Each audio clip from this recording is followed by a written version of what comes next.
Hopefully those statistics caught your attention a little bit, because here's the thing. At the end of the day, whether you are a laborer or a supervisor, a new hire or a long-time employee, we cannot afford to forget that what we do and why we do it is all about people and about sustaining and protecting the lives of those people, our own, our family members, our coworkers, and on and on. That is why, they are why, we are doing this training today. There are simply too many accidents each year, and a lot of them are the same types over and over again. In our experience, most accidents are completely preventable, and it takes a team to keep everyone safe. Safety isn't a checklist though, it's a culture. It is something that needs to be invested in for the benefit of the crew and their families. We know that a lot of training videos look and sound the same, stuffy and old and overly choreographed. Here, over the next few minutes, we just want to have a discussion of sorts, at least as best as we can in this format. But because this video is a tool to help guide your application as it relates to your specific worksite and equipment, we do encourage you to have your own discussions during or after the fact. So let's start by going over some safe work practices. These are some common sense habits that will decrease your exposure to the hazards of working on or around sit-down forklifts. Forklift safety can be broken down into two categories: knowing your machine and knowing your worksite.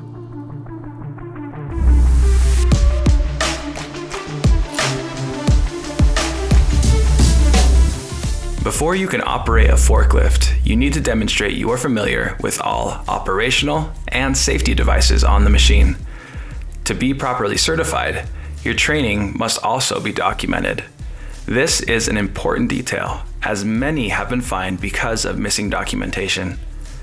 Now, we know training is not usually anyone's favorite part of the day, but training should take place frequently and repeatedly. If you'll be operating any machinery, you need training specific to that machine. You also need training whenever you start a new task. Time-consuming? Yes. Boring? Maybe. Essential to a safety-conscious worksite? Absolutely. Personal protective equipment is designed to keep you safe. As such, wear it at all times while operating your machine. The most common PPE you will use is a hard hat, reflective vest, gloves, and slip-resistant footwear. Your company may recommend additional PPE like safety-toed boots, a hard hat shield, or hearing and eye protection. Anytime PPE is utilized in a workplace, a PPE program is required to ensure effectiveness. These plans should be regularly updated as the equipment is circulated and modernized, and they should be readily available for employee reference at any time. Inspections are such a simple thing. However, all too often, this crucial safety step is skipped over. We know they can seem pointless and monotonous, but the reality is this: inspections are required because every day brings with it the potential for accident. So, under no circumstances should you skip or skimp when it comes to consistently and thoroughly inspecting your machine prior to use. To begin your inspection, make sure you have the operator's manual. It should be located on the machine. This is vital because it has the list of components you need to check, as well as the manufacturer's recommendations for routine maintenance. Follow these checklists and recommendations with exactness.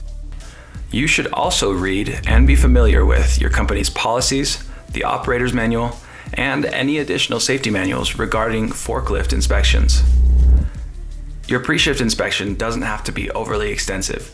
In fact, if you are doing them often and maintaining the forklift as required, then your walk-around inspection becomes just that, a fairly quick walk-around. Your inspection should cover at least the following: warning, maintenance, and capacity labels, being sure they are legible and free of damage, the cab floor, the operator's seat and seat belt, controls and functions, including the forward and reverse levers and pedals, the horn, lights, mirrors, tilt sensors, brakes, the chassis and undercarriage, ROPS or FOPS, hydraulic components, including hoses, couplers, and cylinders, tires, be it cushion or pneumatic, the mast, any fork attachments, the engine compartment, fluids and fuel levels for either propane or diesel, the battery, and any additional equipment you will be using. We won't go into great detail here, but there are a few things you should pay special attention to with sit-down forklifts. The first thing you'll want to pay special attention to are the several types of forklift classes. For today's video, we will be covering the sit-down forklift, which applies to classes 1, 4, 5, and 7. The second thing to pay attention to is that forklifts can run off batteries, diesel, gasoline, or liquid propane. There are even hybrid options. If you use a liquid fuel, it should be topped off before each shift. Now, if the battery needs charging, make sure it's charged only according to the manufacturer's schedule by a competent person. Alternately, if your machine uses liquid propane, you'll need to examine the hoses, fittings, and threads for cracks, leaks, or other damage.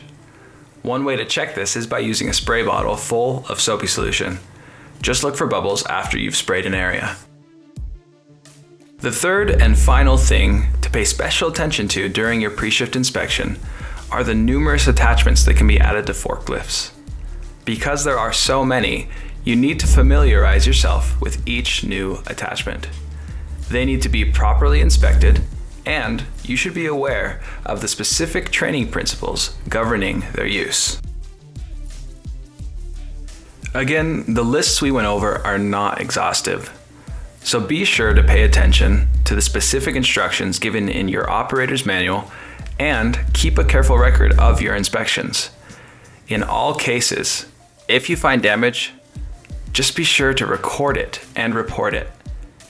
If it poses a threat to safe operations, lock and tag out the machine. Find another machine to use or suspend operations until the one you need is fixed. Remember, it is often several small issues that have been overlooked over time that collectively lead to one big accident. The pre-shift inspection is designed and required for the sole purpose of helping you discover and address those small issues so you can get your job done safely. Whenever you are operating a forklift, you need to consider stability. Stability is based upon the principles of balance and leverage. Now, there are all sorts of mathematical equations that can be used to explain the relationship between torque, leverage, force, radius, and whatnot, but let's put it in simpler terms. If there is too much weight on one side of your machine, it's going to tip over. To avoid this on forklifts, a counterweight is used to offset the front load, but always consider the machine's center of gravity. The center of gravity is the point in the forklift where all of its weight is evenly distributed in every direction around the point. It is very important to consult the information provided on the capacity plate of the forklift you will be operating, because the center of gravity, or load center, may be different depending on the size of forklift, and the capacity is based on where a load is located when lifted on the forks. Most forklifts are based on the load center being 24 inches from the backrest. Most counterbalanced forklifts have a 3-point suspension system. This means that the vehicle is supported, even if the forklift has 4 wheels, by the 2 tires in the front and the back axle's pivot pin, located in the center of the back axle. When connected, these 3 points form the stability triangle. When the center of gravity is within this triangle, the forklift is stable and won't tip over. When the forklift and load's center of gravity combined fall outside of the triangle of stability, it will be unstable and could tip over. In some cases, the load may lift the back axle wheels from the ground, resulting in a loss of steering. But even without a load, a forklift's center of gravity is closest to the tipping lines of the triangle on the sides of the forklift. That is why we hear so often to be careful when going around sharp corners. Similar to the stability triangle, the stability pyramid ensures you are level when lifting or carrying loads on the forks. It is formed between the front wheels, the pivot pin on the back axle, and the highest point of the forklift. When you lift a load, the triangle's highest point stretches upward, and the center of gravity also moves upward, making the forklift more unstable. To avoid accidents in the case of lifting a high load, tilt the mast backwards. Doing this shifts the center of gravity closer to the middle of the stability pyramid. Now, there are other things that can upset machine stability, like weather, but we will talk about that in our next section as it pertains to knowing your worksite. In the end, what is most important is staying within the guidelines the manufacturer has set. So, always refer to your operator's manual, weight capacity labels, and load charts.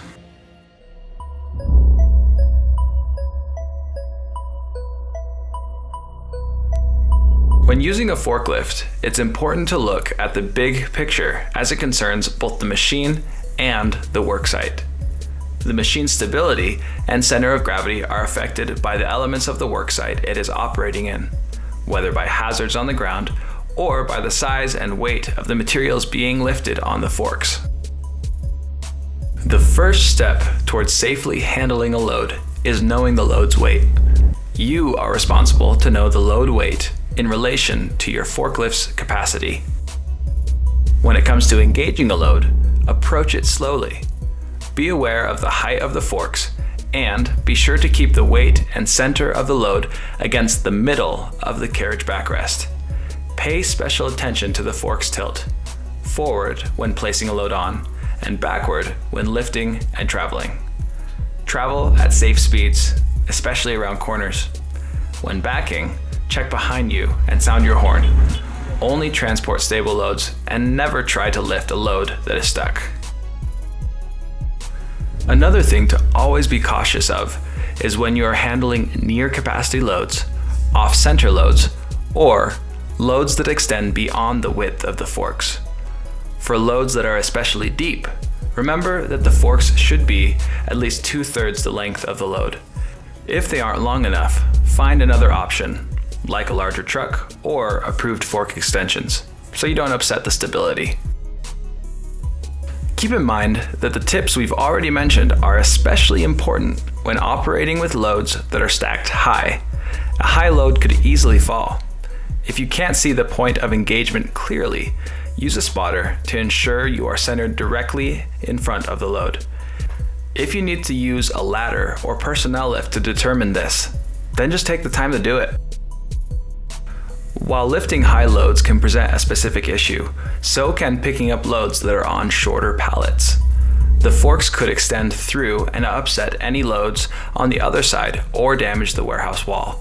To avoid this, pick up the first pallet on the end of the forks, bring it out a safe distance from the load behind it, set it down, and then fully pick it up again. Additionally, bear in mind that using forklifts to push loads can put unwanted stress on the transmission and clutch. Pulling trailers or other objects by securing it to the end of one fork can damage the forks or carriage because of side loading. Also to keep in mind, no one should ever be allowed to stand or pass under an elevated portion of any forklift. If this still presents an issue and you find it necessary, use barricades to keep unauthorized people out of the way. If the place where you're working has one, keep in mind that freight elevators should be approached slowly and entered squarely after the elevator car is properly leveled. When on the elevator, controls should be neutralized, the power shut off, and the brakes set. If you are using ramps or trailers, the flooring of the delivery truck or trailer should be load rated for your machine. Check the floor for damage or weakness. Take the time to properly secure the forklift to the trailer to avoid rocking during transportation. Never travel on a ramp or trailer in need of repair. Additionally, always make sure the ramp grade does not exceed slope limits for your particular forklift.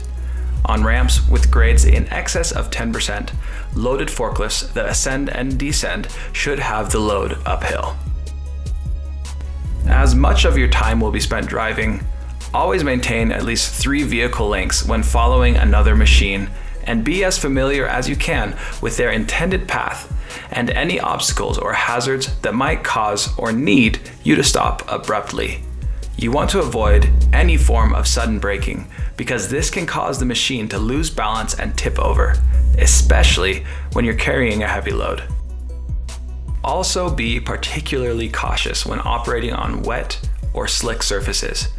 Be on the lookout for patches of ice, puddles, oil spots, potholes, or anything else that could affect traction or stability. And while it should go without saying, never spin the tires on purpose or race the forklift, as fun as that may seem. Unless there is a passenger seat, which would be very rare, forklifts are not for transporting people. Never allow anyone to ride on the back of the forklift, sandwiched beside you on the seat, or standing to the side of the cab floor. Additionally, never let anyone ride or be lifted by the forks. This is unsafe and not approved, even if standing on pallets or a homemade man basket. As would make sense, pedestrians are a common element of your worksite. While they have the right of way, that does not mean that they are always right or even aware of your presence. Most of the time, people around the worksite are solely focused on their own tasks. There is no room to assume that they're aware of you and your intentions on the machine or vice versa. Ultimately, it's your responsibility to be aware of all people on foot. Establish eye contact while operating around others so they may be aware of your intent. Signal and wave them on when necessary, ensuring they are out of the way before you proceed. One thing that can help you with this is your horn. You should use it often to alert pedestrians of your presence. You can also avoid accidents by posting warning signs at intersections and on corners. Lastly, to keep you safe around the pedestrians on your worksite, here's just a few more things to keep in mind. In addition to the mirrors on your forklift, consider installing convex mirrors on corners. Be aware of any crosswalks or footpaths. Stay in lanes and approved aisles where it applies. And do not operate in keep clear zones. In warehouses, confirm there is enough headroom under overhead installations like lights, pipes, or sprinkler systems. You do not want to hit these. Also, be sure to stay clear of loading dock edges. To improve visibility, paint the edges of the loading dock. If everything checks out, cautiously travel over dock boards and ramps.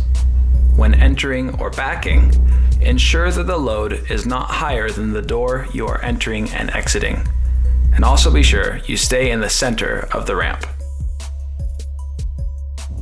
When you are not using the forklift, always park it in an appropriate location. Do not block emergency equipment such as fire lanes or entrances and exits.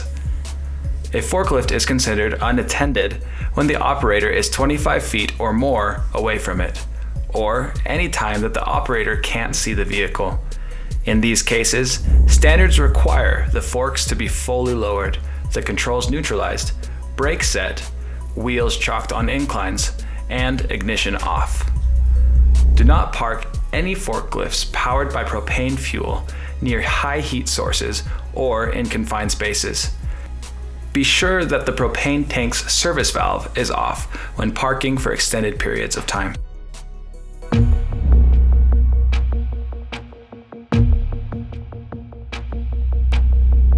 The next portion of this training outlines the most common hazards associated with operating sit-down forklifts.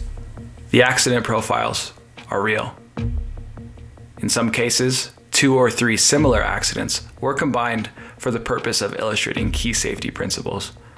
Our hope is that you will consider these hazards and case studies to avoid making mistakes that can cost you your life. The first hazard we will take a look at is being struck by the forklift. These types of accidents are usually caused by driving with a load that obstructs the operator's vision, traveling too fast, swinging the rear end of the forklift during turns, and when backing up. Always be aware of surrounding obstacles and pedestrians. We cannot stress this enough. Consider the following true story.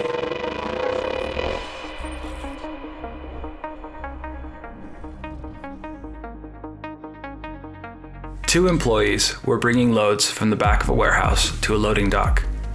The first man, operating a forklift, staged his load, backed out, and headed back down an aisle to get another load. Trying to keep up, the second employee stacked his load on top of the first employee's load and backed out. Just then, a pedestrian walked out of an intersection in front of them. The first employee hit his brakes. There was a little water on the floor from some pallets that had been brought in from outside, and the pallets blocked part of the aisle. The first employee's forklift slid sideways on the water, and the driver right behind him could not stop in time.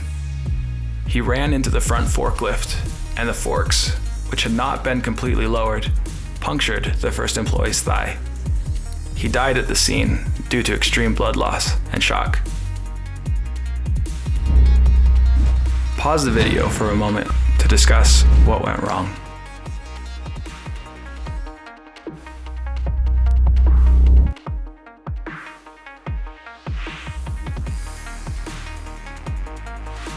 You might have discussed following too closely or the wet floor. And you're right. The second employee was following too closely to the first. Also, the wet floor should have been dried or posted with warning signs. Both operators were traveling too fast in the conditions, and the first employee didn't use his horn when he approached the intersection. Additionally, the pallets stored from outside reduced the width of the aisle. There was not a convex mirror at the intersection, and the pedestrian shouldn't have walked into the aisle without looking, leading to this sad fatality. The next hazard we will take a look at is being hit by a falling load. These types of accidents are typically a result of wide loads that aren't secured to the forks, loads which have not been shrink wrapped, loads which are stacked too high, or overhanging loads that catch when trying to put them into a rack.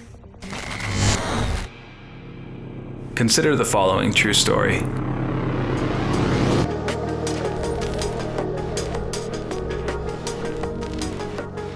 A homemade 8-foot-long boom was attached to the fork carriage of a forklift and used to raise a 10,000-pound silo. An employee went underneath the fork carriage to measure the diameter of the silo. As he was in the process of measuring, in what might seem like a freak coincidence, the 500-pound fork carriage and the 250-pound extension boom unlatched and fell on him. He was crushed and killed. Pause the video for a moment to discuss what went wrong.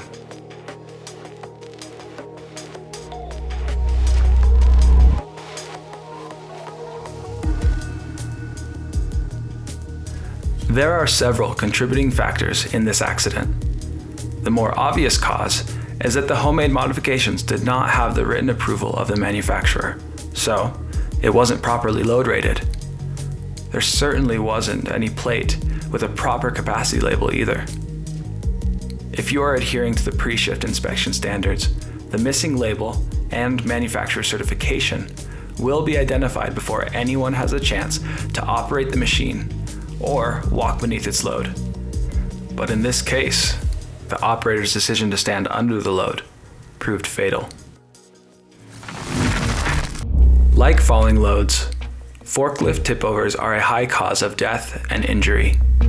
The primary cause of tipovers is going around a corner too quickly, but other reasons include turning with the forks or a load in the air, stopping abruptly with a load, and lifting loads that exceed your capacity. Always be aware of the load weight and your speed, especially when approaching corners. Consider the following true story.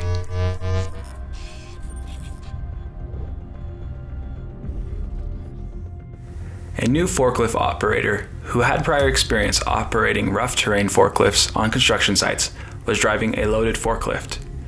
As he turned the corner, the forklift overturned. The employee was ejected from the vehicle and pinned between the overhead guard and the ground. He died of injuries sustained in the accident. Pause here for a moment to discuss what went wrong.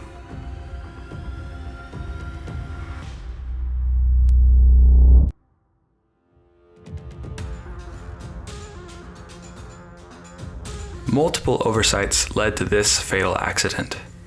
You may have guessed that the employee was not wearing a seatbelt. He was also operating the forklift with the forks about 5 feet from the ground, making it unstable around corners. A high percentage of operators attempt to leave the forklift in the same direction it is tipping. This may be because the rate of tipping in the first stages of a tip over are comparatively slow than when the vehicle is falling, causing some operators to believe they can safely jump out in time.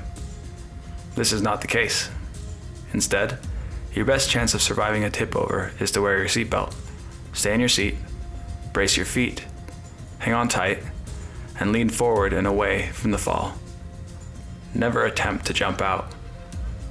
Lastly, the employee did not have the proper training for this forklift. His employer counted his rough terrain forklift training as enough. But even with his experience, the employee should have received additional training. The next hazard we will take a look at is that of elevated personnel. Many of these deaths happen when someone is lifted while standing on the forks. As previously discussed, personnel should never be permitted to climb onto the forks, no matter what.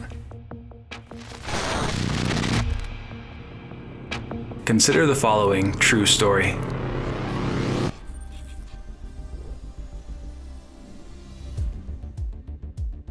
A maintenance worker was asked to change some belts on an air blower located on the roof of a building. He stepped onto the forks and asked the coworker to use a large fork truck to elevate him to the rear corner of the roof. At about 25 feet up, employee number 1 lost his balance and fell next to the truck. He sustained serious head injuries and died. Pause here for a moment to discuss what went wrong.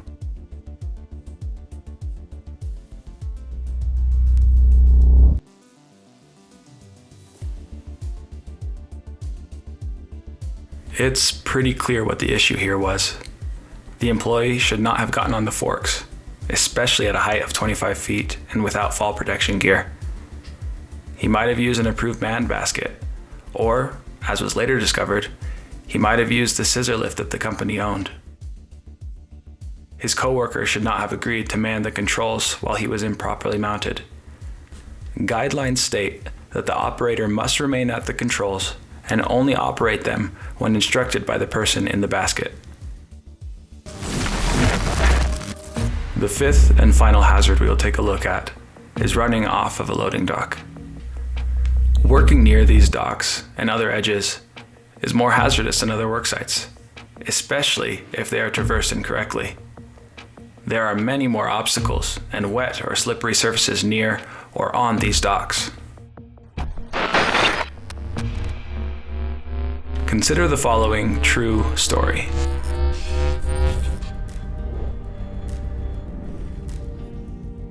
A forklift operator was backing along the center of a loading dock and stopped at a hanging cord to open a cooler door. After opening the door, he made a sharp left turn in reverse so that the forks were pointing toward the cooler. However, he didn't pay attention to the edge of the loading dock that was behind him. He backed through the open loading dock door, and the lift ran off the edge of the dock, falling over 4 feet to the ground. The employee jumped clear as it fell, landing about 4 feet behind it. But the vehicle rolled backward onto its rear, and the ROP bar struck him in the back. He sustained severe internal injuries and was taken to the hospital where he died while undergoing surgery. Pause here for a moment to discuss what went wrong.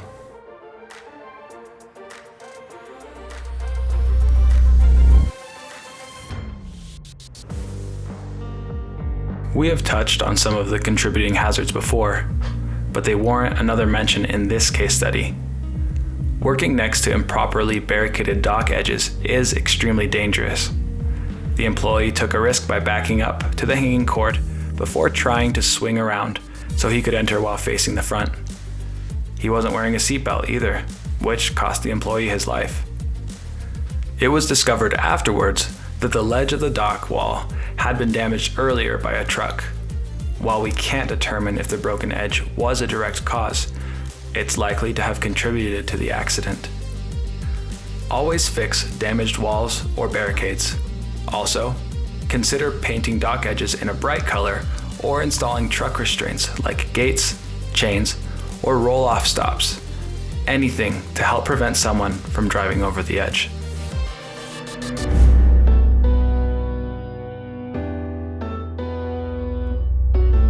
While we will not be going as in-depth as the previous case studies, here are a couple other hazards to be aware of. As is obvious, forklifts are open to the elements, and because you will often be operating them in hot and cold temperatures, dress appropriately for the weather. Doing so will help prevent fatigue and stress on your body. Cold and hot temperatures can drain a body's energy, especially if sleep and diet have been neglected.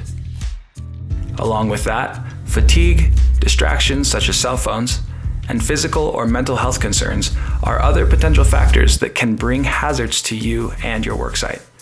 Remember that while forklifts are extremely useful on the job, they can also be extremely dangerous, no matter the class, and should only be operated after they are properly inspected and you are alert and aware of its functions.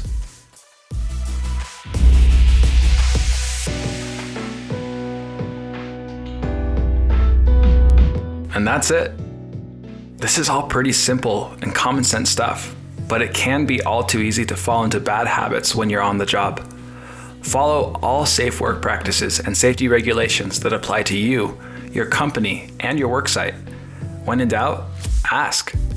Don't hesitate to stop and consult company policy, coworkers, or a safety supervisor if you ever have questions or concerns about safely working with sit-down forklifts. Time is money, the saying says, but a mistake can cost money and lives. Good luck and stay safe.